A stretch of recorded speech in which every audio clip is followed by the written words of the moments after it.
গৃহকর্ত্রী কল্পনা ভূঁইয়ার সাহসিকতায় রীতিমতন কুপকাত হলো ডাকাতের দল। জানা যায় গতকাল ভোর 3টে নাগাদ ডাকাতের দল বাড়ির পাঁচিল টপকে বাড়িতে ঢোকে।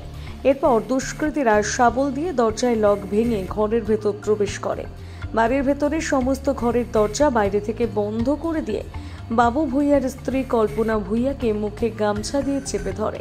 তিনি বাড়ির লোকেদের ডাকার চেষ্টা করলেও বাড়ির লোকেরা বেরোতে পারেনি, কারণ দরজা বাইরে থেকে বন্ধ করে দিয়েছিল দুষ্কৃতীরা।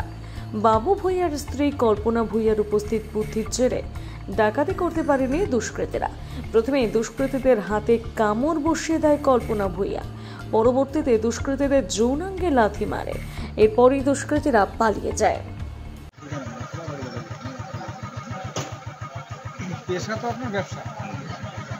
বসতে বসার পরে আমার মুখ চাপা দিচ্ছে, মুখ চাপা দিয়ে বলে কি যে চুপ চুপ। তা আমি তো চুপ হই নাই, চিৎকার করতেছি। তারপরে আরেক হাত দিচ্ছি, আরেক হাত দিয়ে চাপা দিছে, বলে চুপ চুপ। তারপর বলে কি চাবি দে।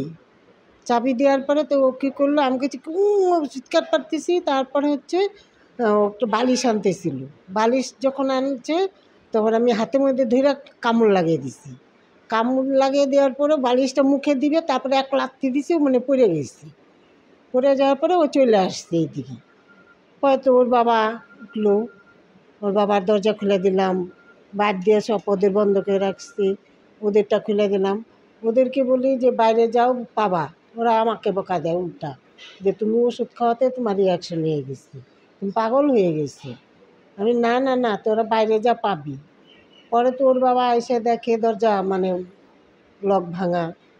টাকা তো আমার ছেলের পকেটে ছিল 2,500 টাকা, ওর বাবার পকেটে ছিল 2,500 টাকা। ওইটুকু নিয়েছে, দুইটা মোবাইল নিচ্ছে। আর বড় মোবাইলটা হচ্ছে সুইচ বন্ধ করে দিচ্ছে। পরে হচ্ছে আমার গলার চেনটা টান দিয়ে ছিঁড়ে নিয়ে গেছে।